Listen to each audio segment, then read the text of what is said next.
ಮೂಲ ಸ್ಥಾನವಾದ ಮೂಗೂರಿನಲ್ಲಿ ಅಮ್ಮನವರು ನಿಂತಿದ್ರೆ ಇಲ್ಲಿ ನಮ್ಮಲ್ಲಿ ಪದ್ಮಾಸನವಾಗಿ ತಾವರೆ ಹೂವಿನ ಮೇಲೆ ಪದ್ಮದ ಪೀಠ ಅಂತಂದ್ರೆ ತಾವರೆ ಹೂವಿನ ಮೇಲೆ ಅಮ್ಮನವರು ಕುಳಿತಿರ್ತಾರೆ. ಸರ್ವಮಂಗಳ ಮಾಂಗಲ್ಯೆ ಶಿವೇ ಸರ್ವಾರ್ಥ ಸಾಧಿಕೆ ಶರಣ್ಯೇ ತ್ರಯಂಬಕೆ ದೇವಿ ಗೌರಿ ನಾರಾಯಣೇ ನಮೋಸ್ತುತೆ ನಮೋಸ್ತುತೆ ನಮೋಸ್ತುತೆ. ಎಲ್ಲರಿಗೂ ನಮಸ್ಕಾರ. ನನ್ನ ಎಲ್ಲ ಸಬ್ಸ್ಕ್ರೈಬರ್ಸ್ ದೇವ್ರುಗಳಿಗೂ ನಮಸ್ಕಾರ. ಇವತ್ತು ವಿಶೇಷ ಏನಪ್ಪ ಅಂದರೆ ತಿಬ್ಬಾದೇವಿ ದೇವರು ನೋಡ್ತಾ ಇದ್ದೀರಾ.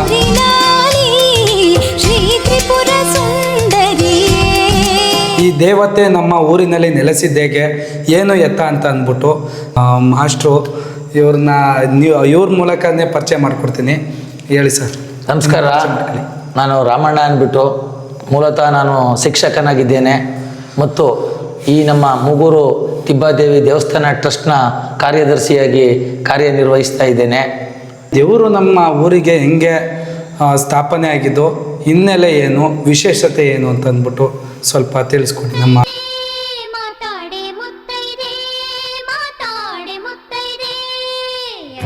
ನಮ್ಮ ಮಾಚಳ್ಳಿ ಗ್ರಾಮಕ್ಕೆ ಈ ನಮ್ಮ ತಿಬ್ಬಾದೇವಿ ಹೇಗೆ ಬಂದು ನೆಲೆಸರು ಅನ್ನೋದಕ್ಕೆ ಅದರದೇ ಆದಂಥ ಒಂದು ಐತಿಹಾಸಿಕ ಧಾರ್ಮಿಕ ಹಿನ್ನೆಲೆ ಇದೆ. ಸುಮಾರು ಒಂದು 200-300 ವರ್ಷಗಳ ಹಿಂದೆ ನಮ್ಮ ಗ್ರಾಮದ ಈ ತಿಬ್ಬಾದೇವಿ ಒಕ್ಕಲಿನ ಜನ ಪ್ರತಿ ವರ್ಷ ಏನು ಸಂಕ್ರಾಂತಿ ಹಬ್ಬದ ಮಾರನೆಗೆ ಮೂಗೂರಿನಲ್ಲಿ, ಮೈಸೂರು ಜಿಲ್ಲೆ ಟಿ ನರಸೀಪುರ ತಾಲೂಕಿನ ಮೂಗೂರು ಗ್ರಾಮದಲ್ಲಿ ಇರತಕ್ಕಂಥ ಮೂಲ ದೇವಸ್ಥಾನ, ಅಲ್ಲಿ ಪ್ರತಿ ವರ್ಷ ಈ ಚಿಗುರು ಕಡಿಯುವುದು ಮತ್ತು ಇತರ ಉತ್ಸವ, ರಥೋತ್ಸವ ಇವೆಲ್ಲವೂ ಕೂಡ ಮೂಗೂರಿನಲ್ಲಿ ನಡೀತಾ ಇರ್ತದೆ. ಅಂಥ ಸಂದರ್ಭದಲ್ಲಿ ನಮ್ಮ ಗ್ರಾಮದಿಂದ ಜನ ಹಿಂದೆ ಎತ್ತಿನ ಬಂಡಿಗಳನ್ನು ಕಟ್ಕೊಂಡು ನೂರಾರು ಜನ ಆ ಮೂಗೂರಿಗೆ ಹೋಗಿ ಅಲ್ಲಿ 2-3 ದಿನಗಳ ಕಾಲ ಅಲ್ಲೇ ವಾಸವಿದ್ದು ಅಲ್ಲೇ ಅಡುಗೆ ಮಾಡಿಕೊಂಡು ಊಟ ಮಾಡ್ಕೊಂಡು ಅಲ್ಲಿ ದೇವಿಯ ದರ್ಶನ ಮಾಡ್ಕೊಂಡು ಎಲ್ಲ ಉತ್ಸವಗಳನ್ನು ಮುಗಿಸ್ಕೊಂಡು ಬರ್ತಾ ಇದ್ರು. ಹೀಗೆ ಬರ್ತಾ ಪ್ರತಿ ವರ್ಷ ಈ ಒಂದು ಕಾರ್ಯಕ್ರಮ ನಡೀತಾ ಇತ್ತು. ಹೀಗಿರ್ಬೇಕಾದ್ರೆ ಒಂದು ವರ್ಷ ಏನಾಗ್ತದೆ, ನಮ್ಮ ಗ್ರಾಮದ ಒಬ್ಬ ಮಹಿಳೆ ಒಂದು ಮಗುವನ್ನು ಕರ್ಕೊಂಡು ಹೋಗಿರ್ತಾಳೆ, ಕೈ ಮಗುವನ್ನು, ಹಸುಗೂಸನ್ನು. ಅವರು ಆ ಗ್ರಾಮದಲ್ಲಿ ಒಂದು ಆ ಮಗುವಿಗೆ ಹಾಲನ್ನು ಹಾಕ್ಲಿಕ್ಕೆ, ನಮ್ಮಲ್ಲಿ ಒಳ್ಳೆ ಅಥವಾ ಮಿಳ್ಳೆ ಅಂತ ಕರಿತೀವಿ, ಅದನ್ನು ಗ್ರಾಮದ ಮಕ್ಕಳುಗಳಿಗೆ ಹಾಲನ್ನು ಕುಡಿಸ್ಲಿಕ್ಕೆ ಚಿಕ್ಕದಾಗೆ ಒಳ್ಳೆ ಅಥವಾ ಮಿಳ್ಳೆ ಅಂತ ಕರಿತೀವಿ, ಅದನ್ನು ಅಲ್ಲಿ ಪುರೋಹಿತರ ಮನೆಯಲ್ಲಿ ಈಸ್ಕೊಂಡಿರ್ತಾರೆ. ಸರಿ, ಅದನ್ನು ಅಲ್ಲಿ ಬಳಸಿರ್ತಾರೆ ಅವರು.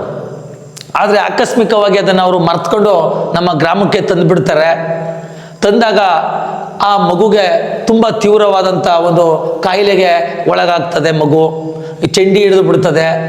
ಎಷ್ಟೇ ಯಾವುದೇ ವೈದ್ಯರಿಗೆ ತೋರಿಸಿದ್ರು ಕೂಡ ಆ ಒಂದು ಕಾಯಿಲೆ ವಾಸಿಯಾಗೋದಿಲ್ಲ.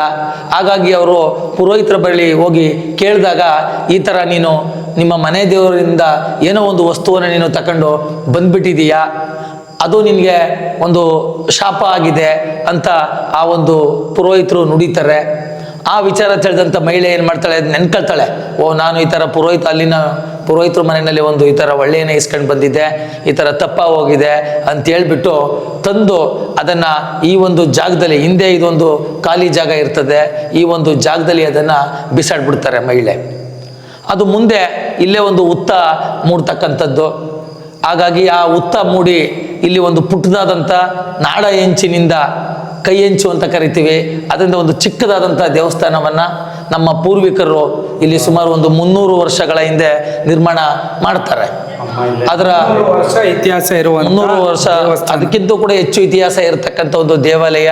ಹಿಂದೆ ಒಂದು ಪುಟ್ಟದಾದಂಥ ಏನು ಗರ್ಭಗುಡಿ ಇದೆ, ಈ ಪುಟ್ಟದಾದಂಥ ಒಂದು ಇದನ್ನು ಹೊಂದಿರತಕ್ಕಂಥದ್ದು ಕೈ ಹೆಂಚಿನ ಒಂದು ದೇವಸ್ಥಾನವನ್ನು ನಮ್ಮ ತಾತ ಮುತ್ತಾತಿಂದರ ಕಾಲದಲ್ಲಿ ಇದು ಮಾಡ್ಕೊ ಬಂದಿರ್ತಾರೆ. ಮತ್ತು ಇದಕ್ಕೆ ಪೂಜೆಯನ್ನು ನಮ್ಮ ಗ್ರಾಮದ ಚೌಡಿ ತಿಮ್ಮೇಗೌಡರವರ ಕುಟುಂಬದವರು, ಅಂದರೆ ನಮ್ಮ ತಾತ, ಅವರ ಕುಟುಂಬದಿಂದನೂ ಕೂಡ ಅವರೇ ನಡೆಸ್ಕೊಂಡು ಬರ್ತಾ ಇದ್ದಾರೆ. ಹಾಗಾಗಿ ಈ ಒಂದು ಪೂಜೆ ಇಲ್ಲಿ ನಡೀತಾ ಇರ್ತದೆ. ಮುಂದೆ ಕಾಲ ಕಳೆದಂಗೆ ಈ ಗರ್ಭಗುಡಿಗೆ ಇನ್ನೊಂದು ಸ್ವಲ್ಪ ಮುಂದೆ ಮಾಡಿ ಒಂದು ಚಿಕ್ಕದಾಗಿ ಒಂದು 15 ಅಡಿಗೆ 20 ಅಡಿನಲ್ಲಿ ಒಂದು ಚಿಕ್ಕದಾದಂಥ ಒಂದು RCC ಇದನ್ನು ಈಗ ಒಂದು 100 ವರ್ಷಗಳ ಹಿಂದೆ ನಿರ್ಮಾಣ ಮಾಡ್ತಾರೆ. ಅದಾಗ ತಾನೇ RCC ಮನೆ ರೆಡಿಯಾಗಿರ್ತದೆ, ಬರ್ತಾ ಇರ್ತದೆ. ಹಾಗಾಗಿ ನಿರ್ಮಾಣ ಮಾಡಿರ್ತಾರೆ. ಅದು ಶಿಥಿಲ ಆಗಿರ್ತದೆ. ಆನಂತರ ನಾವೆಲ್ಲ ಒಂದು ಏಳಿಗೆಗೆ ಬಂದ ಮೇಲೆ ನಾವು ಗ್ರಾಮಸ್ಥರೆಲ್ಲರೂ ಸೇರಿಸ್ಕೊಂಡು ನಮ್ಮ ಗ್ರಾಮದ ಯಜಮಾನರುಗಳು, ಯುವಕರುಗಳು, ಅದರಲ್ಲೂ ನಮ್ಮ ಗ್ರಾಮಕ್ಕೆ ಭಕ್ತಾದಿಗಳು ಸಾವಿರಾರು ಜನ, ಲಕ್ಷಾಂತರ ಜನ ಭಕ್ತಾದಿಗಳಿದ್ದಾರೆ ಈ ಅಮ್ಮನ ಇದಕ್ಕೆ, ಈ ಊರಿಗೆ ಬಂದು ಪೂಜೆ ಮಾಡ್ತಕ್ಕಂಥವ್ರು.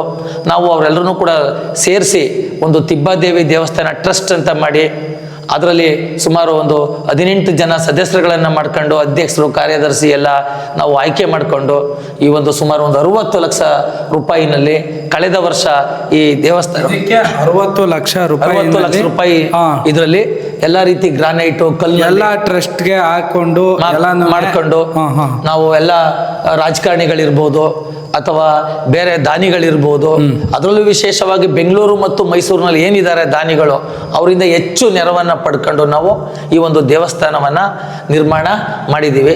ಇದಕ್ಕೆ ಒಂದು 60 ಲಕ್ಷ ರೂಪಾಯಿಗಿಂತ ಕೂಡ ಹೆಚ್ಚಿನ ಖರ್ಚು ಆಗಿದೆ, ಅದಕ್ಕಿಂತ ಅಧಿಕವಾಗಿ ಖರ್ಚು ಆಗಿದೆ.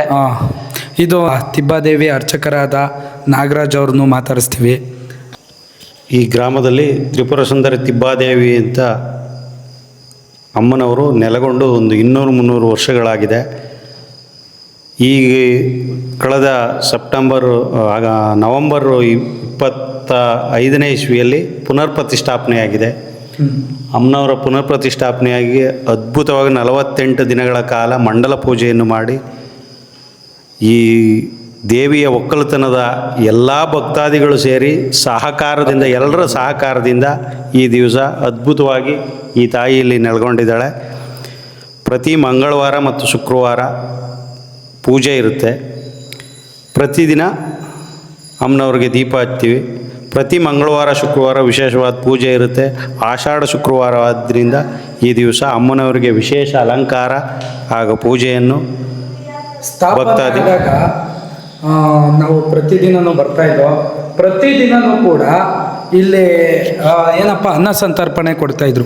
ಪ್ರತಿದಿನನೂ ಕೂಡ ಎಷ್ಟು ದಿನ ಕೊಟ್ಟಿದ್ರಿ, ಮತ್ತು ಪ್ರತಿದಿನನೂ ಯಾವ ರೀತಿಯಾದ ಅಲಂಕಾರ ಮಾಡ್ತಿದ್ರಿ, ಎಷ್ಟು ಜನ ಸೇರ್ತಿದ್ರು, ಎಷ್ಟು ಜನ ಎಲ್ಲಿಂದ ಎಲ್ಲಿವರೆಗೂ ಇಲ್ಲಿ ಈ ದೇವಿಗೆ ಭಕ್ತಾದಿಗಳವ್ರೆ ಎಲ್ಲಿಂದ ಬರ್ತಾ ಇದ್ದಾರೆ ಅಂತ ಅಂದ್ಬಿಟ್ಟು ಅದನ್ನು ಸ್ವಲ್ಪ ತಿಳಿಸಿ. ಈ ದೇವಿಗೆ ಭಕ್ತಾದಿಗಳು ಒಕ್ಕಲ್ತನ ನಮ್ಮ ಮಂಡ್ಯ ಜಿಲ್ಲೆಯಲ್ಲದೆ ತುಮಕೂರು ಜಿಲ್ಲೆಯಲ್ಲಿರ್ಬೋದು, ಬೆಂಗಳೂರು ದಕ್ಷಿಣದ ಜಿಲ್ಲೆಯಲ್ಲಿರ್ಬೋದು, ಪ್ರತಿ ಜಿಲ್ಲೆಗಳಲ್ಲೂ ಅಮ್ಮನವರ ಭಕ್ತರು ಇದ್ದಾರೆ.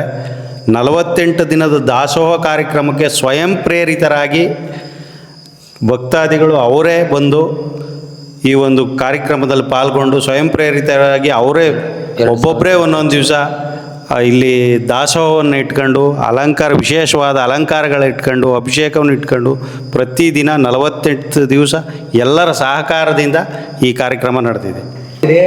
ಇದಕ್ಕೆ ಅಲಂಕಾರದ ಒಂದು ವಿಶೇಷತೆ ಬಗ್ಗೆ ನಿಮ್ಮ ಅನಿಸಿಕೆ? ಅಮ್ಮನವ್ರಿಗೆ ಪ್ರತಿದಿನ ಅರಿಶಿಣದ ಅಲಂಕಾರ ಇರ್ಬೋದು, ಕುಂಕುಮದ ಅಲಂಕಾರ ಇರ್ಬೋದು, ವಿಳ್ಯದೆಲೆಯ ಅಲಂಕಾರ ಇರ್ಬೋದು, ಹೂವಿನ ಅಲಂಕಾರ ಇರ್ಬೋದು, ತರಕಾರಿ ಅಲಂಕಾರ, ಹಣ್ಣಿನ ಅಲಂಕಾರ, ಪ್ರತಿ ದಿವಸ ಒಂದೊಂದು ವಿಶೇಷತೆಯಿಂದ ಕೂಡಿ ಈ ಅಮ್ಮನವ್ರಿಗೆ ಅಲಂಕಾರಗಳು ನಡೀತಾ ಇದ್ದವು. 48 ದಿವಸನೂ ತರಾವರಿಯಾಗಿ ಇಲ್ಲಿ ಅಲಂಕಾರಗಳು ನಡೆದು ಪ್ರತಿದಿನ ತುಂಬ ಅದ್ಭುತವಾಗಿ ನಡೀತಾ ಇತ್ತು. ಅಂದರೆ ಈ ದೇವಿಯ ಒಂದು ಮರುಸ್ಥಾಪನೆ ಮಾಡಿದಾಗ ಎಷ್ಟು ಜನ ಬಂದು ಸೇರ್ತಿದ್ರು ಅನ್ನೋದೆಲ್ಲನೂ ವಿಡಿಯೋ ಕೂಡ ಮಾಡಾಕಿದ್ದೀವಿ. ಇನ್ನು ಯಾರೆಲ್ಲ ನೋಡಿಲ್ಲ ಡಿಸ್ಕ್ರಿಪ್ಷನ್ ಬಾಕ್ಸಲ್ಲಿ ಹಾಕಿರ್ತೀನಿ. ವಿಶೇಷವಾಗಿ ಅಯೋಧ್ಯೆಯನ್ನ ಕೆತ್ತನೆ ಮಾಡಿರುವಂಥ ಯೋಗಿರಾಜ್ರವರ ಅವ್ರ ಬಗ್ಗೆನೂ ಸ್ವಲ್ಪ ವಿವರಣೆ ಮಾಡಿ.